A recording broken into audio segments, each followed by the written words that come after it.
Hello students, आज हम करेंगे part 2 of lesson 1 of stars the third level. I hope part 1 आपको अच्छे से समझ आ गया है और आपने उस वीडियो को देखा भी है, और अगर नहीं देखा है तो फटाफट पहले पार्ट 1 देखिए, क्योंकि पार्ट 2 1 को देखे बगैर समझ नहीं आएगा। उसको अच्छे से पहले समझना है आपको। और पार्ट 2 जो है वो स्टार्ट करने से पहले हम थोड़ा सा देख लेते हैं कि हम पार्ट 1 में कहाँ पर पहुँचे हुए थे। हम पहुँचे हुए थे कि चार्ली जो है अपना एक्सपीरियंस बता रहा है थर्ड लेवल का, और वहाँ पर बता रहा है कि हर चीज़ जो थी और लोगों की जो ड्रेसिंग थी, हर चीज़ ये बता रही थी कि सब कुछ 1890 के आसपास की चीज़ें थी या उनकी ड्रेसेस भी ऐसी थी। तो उसको ये समझ आ गया था कि ये जो थर्ड लेवल है यहाँ से 1890 के ज़माने में जाने की ट्रेनें मिलती हैं।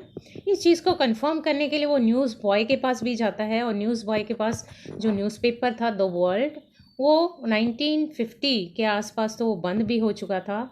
वो वाला न्यूज़पेपर पढ़ा होता है, और उस न्यूज़पेपर में प्रेसिडेंट क्लेवलैंड के बारे में कोई न्यूज़ होती है, हेडलाइन होती है, और प्रेसिडेंट क्लेवलैंड, उसको पता था कि वो इस ज़माने के प्रेसिडेंट नहीं है, वो 1890 के आसपास प्रेसिडेंट थे।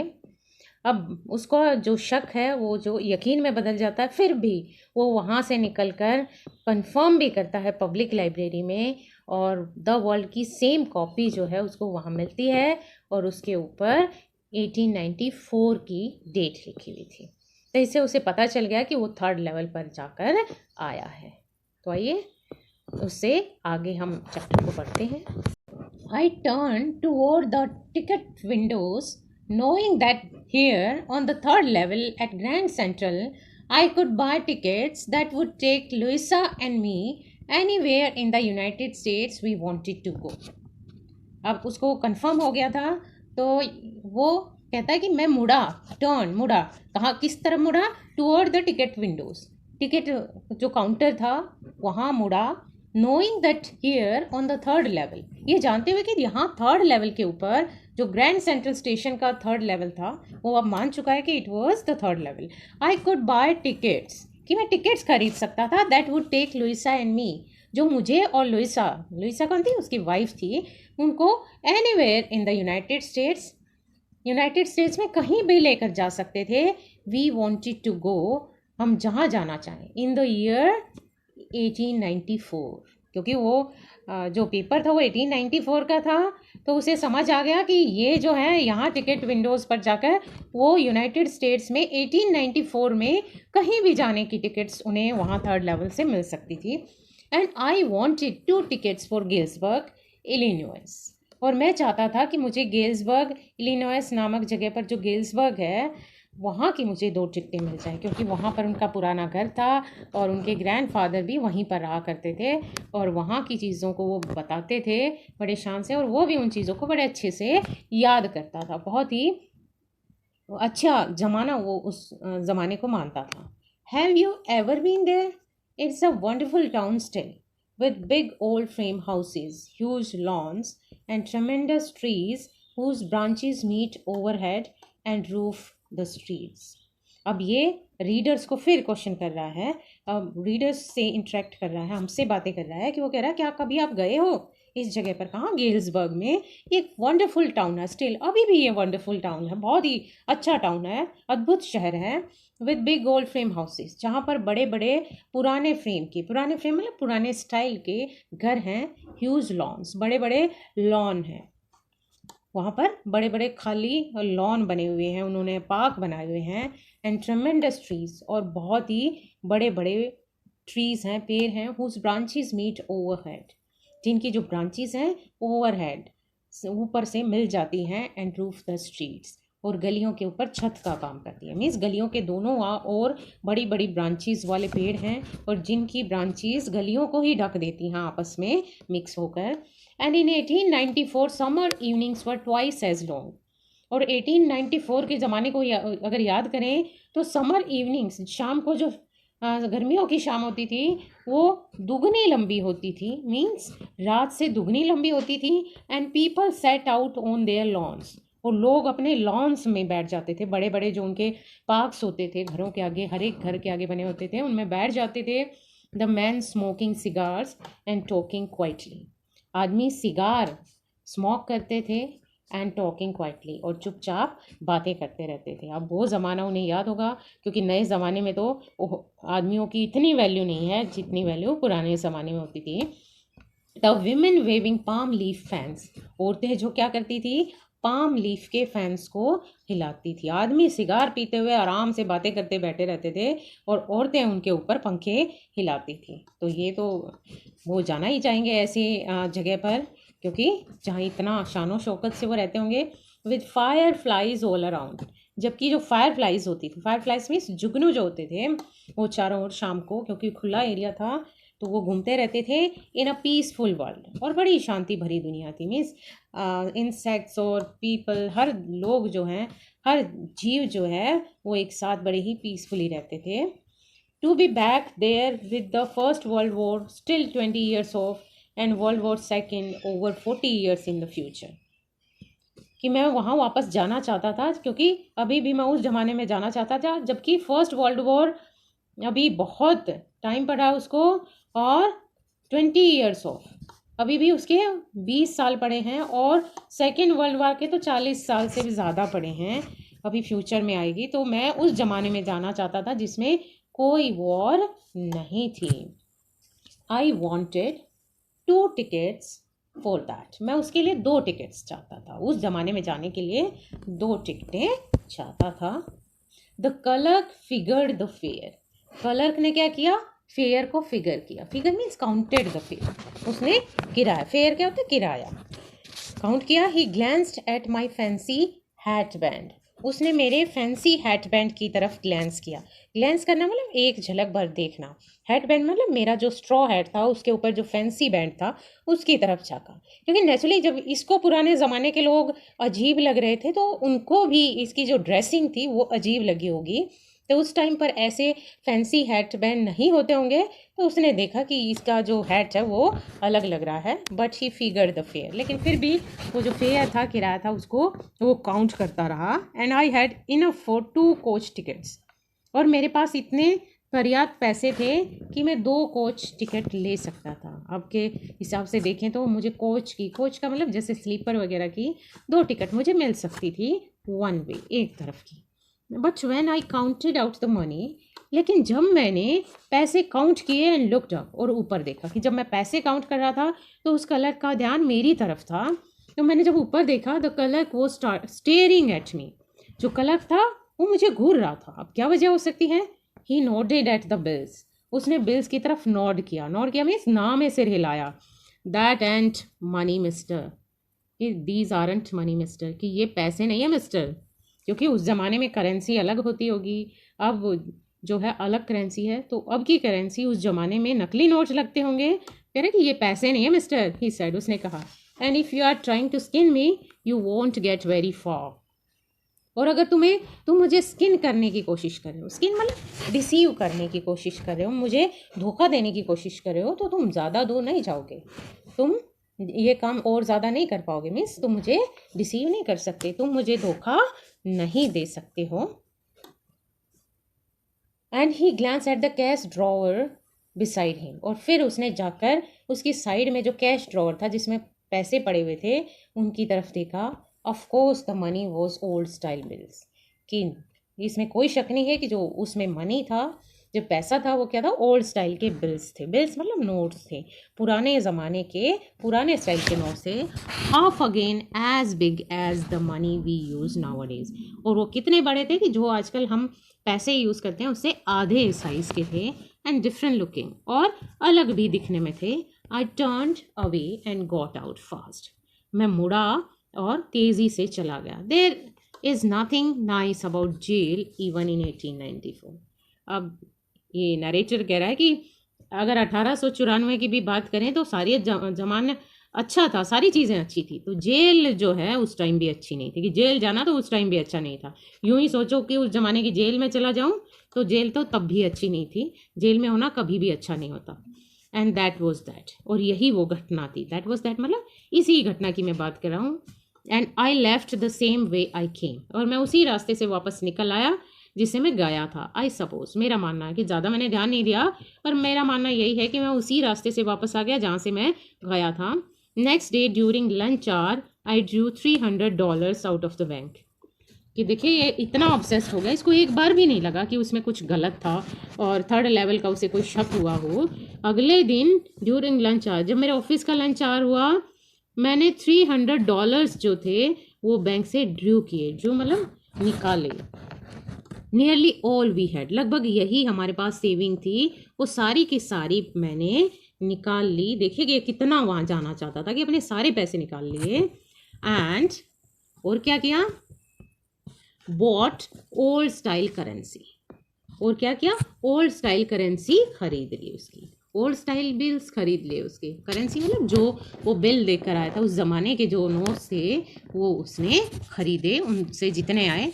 That really worried my psychiatrist friend. और जब ये बात जब मैंने बताई थी, तो इस बात से तो मेरा साइकेट्रिस्ट फ्रेंड जो था वो भी चिंतित हो गया था कि इतना ज़्यादा जो है मेरे ऊपर उसका असर है कि मैंने एक बार भी नहीं सोचा कि वो मेरे दिमाग की उपज हो सकती है, वो फिक्टिशियस हो सकता है। ऐसा मेरे दिमाग में एक बार भी नहीं आया, तो इस वजह से वो वरीड हो गया। You can by old money at almost any coin dealers, कि पुराने ज़माने के पैसे आप किसी भी कॉइन डीलर से ख़रीद सकते हैं। जो पुराने ज़माने के जो कॉइन्स को डील करने में, बेचने में काम में लगे हुए हैं, तो उनसे मैंने वो ख़रीदे, आप ख़रीद सकते हैं। बट यू हैव टू पे अ प्रीमियम, लेकिन आपको उसके लिए एक प्रीमियम देना पड़ता है। प्रीमियम मतलब कुछ राशि आपको देनी पड़ती है, कुछ अमाउंट देना पड़ता है। My $300 bought less than 200 in old style bills.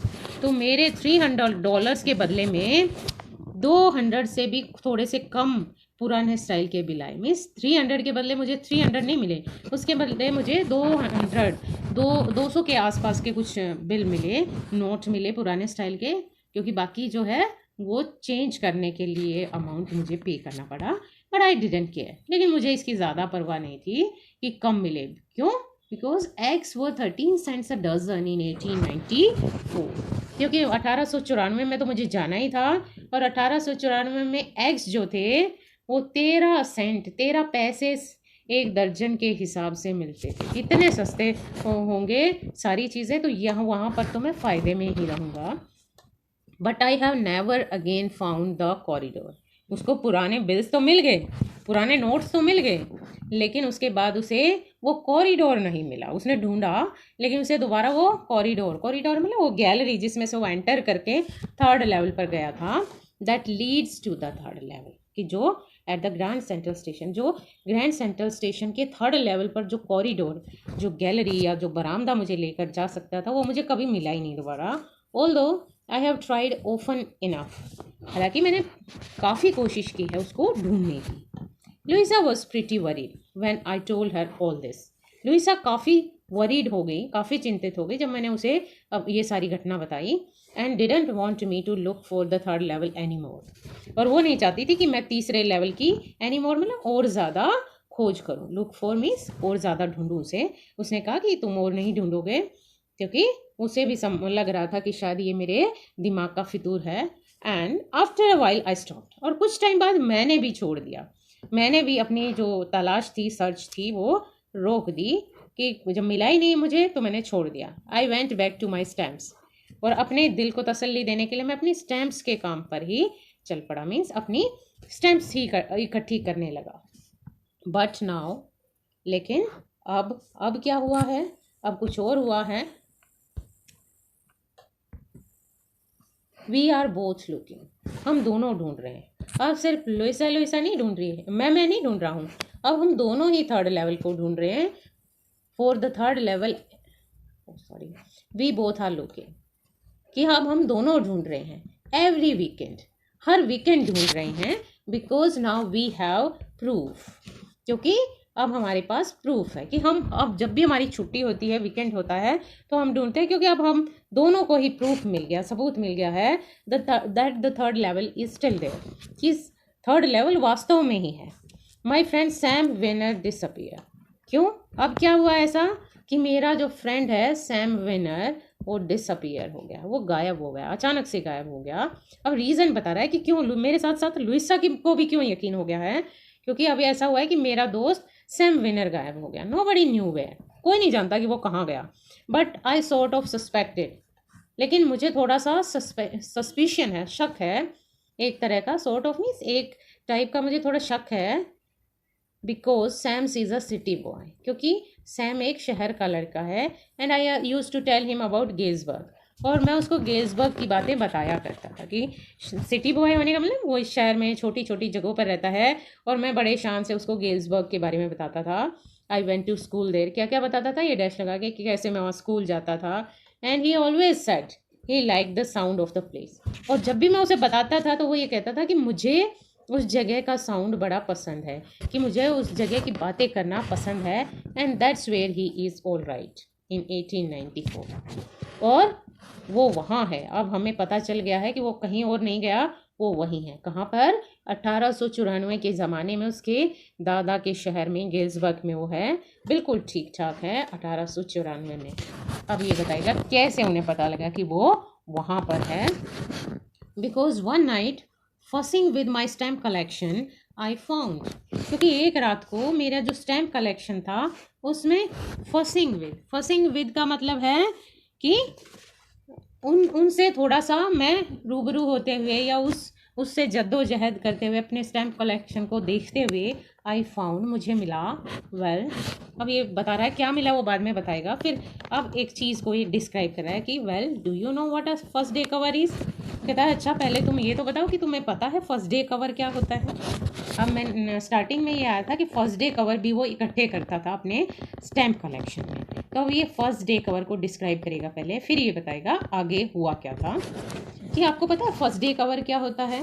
When a new stamp is issued, जब एक नई स्टैम्प इशू होती है, जारी होती है, जब डाक टिकट नई जारी होती है, स्टैम्प कलेक्टर्स बाय सम, तो जो स्टैम्प कलेक्टर्स होते हैं, जो स्टैम्प इकट्ठी करने वाले होते हैं, मेरे जैसे चार्ली कहता है कि वो कुछ खरीद लेते हैं, कुछ स्टैम्प्स को पहले ही दिन जब नई जारी होती है वो खरीद लेते हैं, और क्या करते हैं उसका, and use them to mail envelopes to themselves, और उनका यूज़ करते हैं कि अपने आप को ही, देमसेल्व्स, अपने आप को ही मेल करने के लिए अपने ही पते पर लिफाफों को मेल करने के लिए, डाक से भेजने के लिए उन टिकट्स का यूज़ कर लेते हैं on the very first day of sale, जब सेल का पहला दिन होता है, अपने ही पते पर एनवलप में भेजने के लिए, एनवलप लिफाफे पर लगाने के लिए उसको वो खरीद लेते हैं।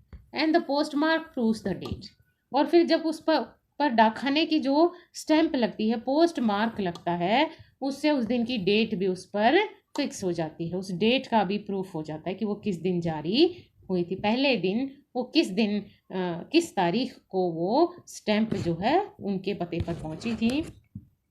The envelope is called a first day cover, और ऐसे एनवलप को कहा जाता है first day cover. They are never open, उनको ऐसे लोग, स्टैम्प कलेक्ट करने वाले लोग कभी खोलते नहीं हैं, उनको कभी खोला नहीं जाता उन लिफाफों को, बिकॉज आपको पता होता है कि आपने वो लिफाफा भेजा है। You just put blank paper in the envelope, क्योंकि आपको पता होता है आप उस लिफाफे के अंदर एक खाली पेपर डाल देते हो, एक ब्लैंक पेपर डाल देते हो, तो आपको खोलने की ज़रूरत नहीं होती। बस आपको तो एक सबूत चाहिए कि डाक कंफर्म हो गया, डाक की सील लग गई, उसके ऊपर मोहर लग गई और उस दिन की तारीख उस पर लग गई। आप लिफाफे को खोल कर नहीं देखोगे क्योंकि किसी और ने वो आपको भेजा नहीं होता। तो ऐसे एनवलप को बोलते हैं फर्स्ट डे कवर। अब ये कह रहा है, अब उस फर्स्ट डे कवर की क्या बात है, कैसे पता लगा कि सैम जो है वो उस ज़माने में है।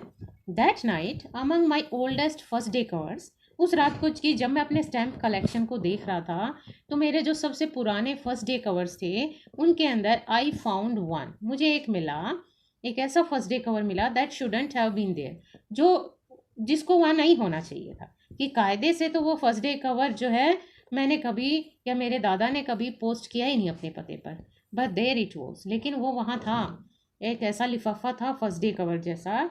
It was there because someone had mailed it to my grandfather, ये वो इसलिए था क्योंकि किसी ने मेरे ग्रैंड फादर को वो मेल किया था। मेरे दादा ने खुद नहीं मेल किया था अपने आप को, बल्कि मेरे दादा के पास वो लिफाफा पहुंचा था। That is home in Galesburg के उसके घर के पते पर पहुंचा 1894 में। That's what the address on the envelope said, क्योंकि यही उस लिफाफे के ऊपर एड्रेस लिखा हुआ था, मेरे दादा का पता था। And it had been there since July 18, 1894, और ये जो लिफाफा था उनके कलेक्शन में 18 जुलाई 1894 से पड़ा हुआ था। The post mark showed that, क्योंकि पोस्ट का जो मार्क था वो ये दिखा रहा था, उस पर जो पोस्ट की स्टैंप थी वो 18 जुलाई 1894 की थी। Yet I didn't remember it at all. तो भी मुझे बिल्कुल ये याद नहीं था कि मैंने पहले कभी इस कलेक्शन के अंदर वो लिफाफा नहीं देखा था, वो एनवलप नहीं देखा था। The stamp was a 6 cent. उस पर जो स्टैम्प लगी थी, जो टिकट लगी थी, वो 6 सेंट की थी, 6 पैसे की थी। डल ब्राउन कलर की थी। डल मीन्स थोड़े से डल से भूरे कलर की थी। With a picture of president Garfield, जिस पर प्रेसिडेंट गारफील्ड की तस्वीर थी। Naturally when the envelope came to granddad in the mail it went right into his collection. कि ये नेचुरल था कि जब ये दादा ग्रैंड डैड मेरे दादा के मेल पर आई होगी तो वो सीधे मेरे कलेक्शन में पहुंच गई, क्योंकि जो दादा के पास कलेक्शन था वो मेरे पास अपने आप ऑटोमेटिकली आ गया था एंड स्टेड देयर, और वो वहाँ पर पड़ी रही थी till I took it out and open it. जब तक कि मैंने इसको निकाला नहीं और खोला नहीं तब तक ये मेरे दादा के कलेक्शन में ही पड़ी हुई थी, और मेरे दादा का ही कलेक्शन जो था वो अब मेरे पास था। The paper inside wasn't blank, कि जो इसके अंदर पेपर था वो ब्लैंक नहीं था, कि वो खाली नहीं था, वो कोरा कागज नहीं था जैसे नॉर्मली कि फर्स्ट डे कवर का होता है, ये खाली नहीं था। इट रेड, इस पर लिखा हुआ था। अब ये जो लेटर है, ये दिया हुआ लेटर के अंदर जो पेपर था उस पर लिखा हुआ था, और क्या लिखा हुआ था? 941 Willard street, गिल्सबर्ग, Illinois.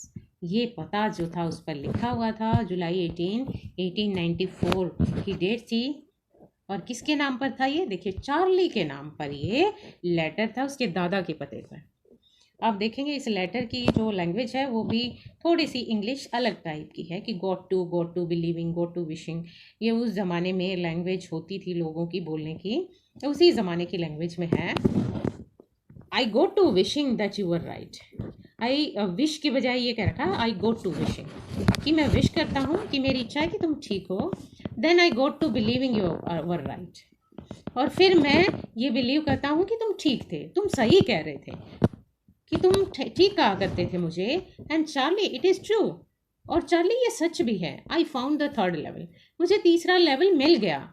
I have been here for 2 weeks, मैं 2 हफ्ते से यहाँ हूँ। And right now down the street at the delis someone is playing a piano. और देखो बिल्कुल ठीक, अब उस स्ट्रीट के पार दिल्ली की जो शॉप है वहाँ पर कोई पियानो बजा रहा है। And they are all out on the front porch singing, और सारे के सारे लोग जो हैं अपने फ्रंट वाले पोर्च पर, पोर्च होता है एक तरह की बालकनी जो आजकल फ्लैट्स वगैरह में होती है, घरों में जो आगे का हिस्सा होता है तो उसको बोलते हैं पोर्च। तो ये कह रहा है कि पियानो कोई बजा रहा है और सारे लोग अपने घरों से बाहर पोर्च में निकल आए और गा रहे हैं सिंग नेली होम, ये गाना गा रहे हैं। And I am invited over for lemonade, और मुझे लेमनेड के लिए इनवाइट किया गया है। लेमनेड मतलब नींबू पानी के लिए उन लोगों ने मुझे अपने घर बुलाया है।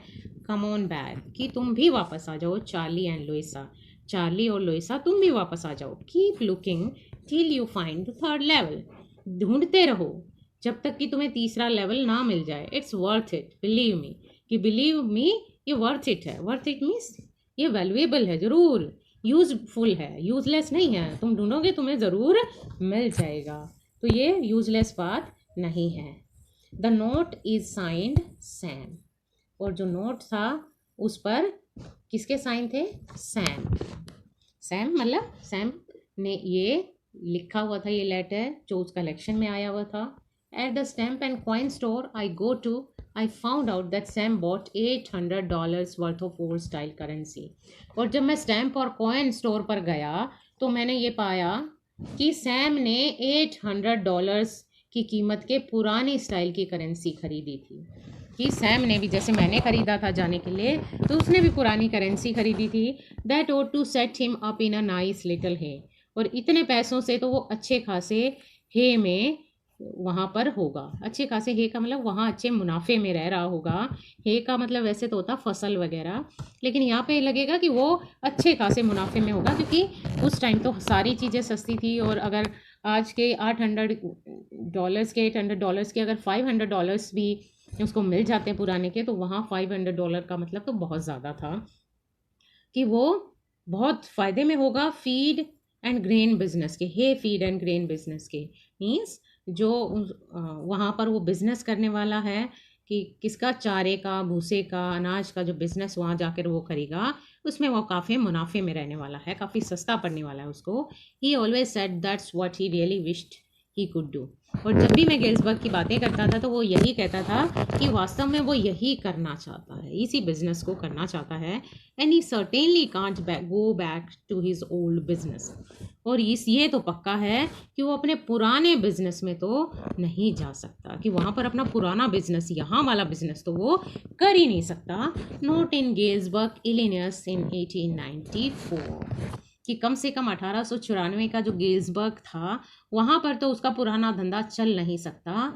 हिज ओल्ड बिजनेस, कह रहे उसका पुराना बिजनेस नहीं चल सकता। वाई? अब वो कह रहे पूछोगे कि क्यों?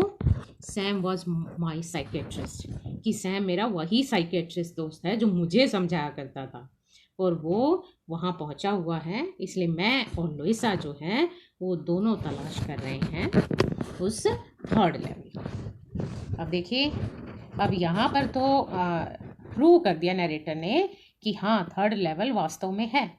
लेकिन क्या आपको लगता है, आपके में क्वेश्चन भी आएगा, was the third level A product of his imagination और अ फिक्टिशियस वन और अ रियल वन? आप क्या बता सकते हैं कि वो सच में था या वो एक उसके दिमाग की उपज थी? तो ये क्वेश्चन आएगा। तो वास्तव में तो अगर हम क्रिटिकली देखें, लॉजिकली देखें, तो हो ही नहीं सकता, क्योंकि उसका साइकेट्रिस्ट फ्रेंड भी ऐसा कहता था। और अगर साइकेट्रिस्ट फ्रेंड ही वहाँ पहुँच गया तो उसे लग रहा है कि उसे खुद ढूंढना चाहिए। लेकिन ऐसा फिर भी पॉसिबल नहीं है, क्योंकि अगर वो चला गया तो ये लेटर तब का अब यहाँ इस ज़माने में कैसे आ सकता है? अपने आप जादू से तो नहीं आ सकता। तो ये सारी चीज़ें ये कह सकते हैं, हो सकता है उसने अपनी इस इमेजिनेशन में सैम को भी शामिल कर लिया हो, और मे भी ऐसा हो कि सैम के डिसअपियर होने का जो रीज़न हो वो कोई और हो, और वो खुद इस बात को गलत समझ रहा हो। तो कोई भी कारण हो सकता है। तो जैसे किसी घोस्ट वगैरह की कहानी को हम उसमें विश्वास किए बगैर हम उसको अंडरस्टैंड नहीं कर सकते, इन द सेम वे कहीं ना कहीं जो राइटर है उसने ये प्रूव करने की कोशिश की है कि देखो वो सच था। उसने तो यही प्रूव किया है, लेकिन वास्तव में ऐसा नहीं हो सकता। उसने किसी और वजह से ऐसा किया है कि वो अपनी बात को कहना चाहता था, प्रूव करना चाहता था। हो सकता है ये जो लेटर है ये भी उसके दिमाग की ही कोई उपज हो, और इस फैंटेसी में उसने शायद अपनी वाइफ को भी शामिल कर लिया, क्योंकि वो भी उसके साथ रहती थी, तो कहीं ना कहीं उसकी बातों का असर उसके ऊपर भी हो सकता है। तो आपको भी ये देखना है, आपको एक बार चैप्टर को बहुत अच्छे से खुद से भी रीड करना है, और ये देखना है और पॉइंट्स देखने हैं कि वॉज इट रियली एग्जिस्टेड और it was just his mind playing games. Okay, so this was lesson 1 of Vistas, the third level. So bye bye.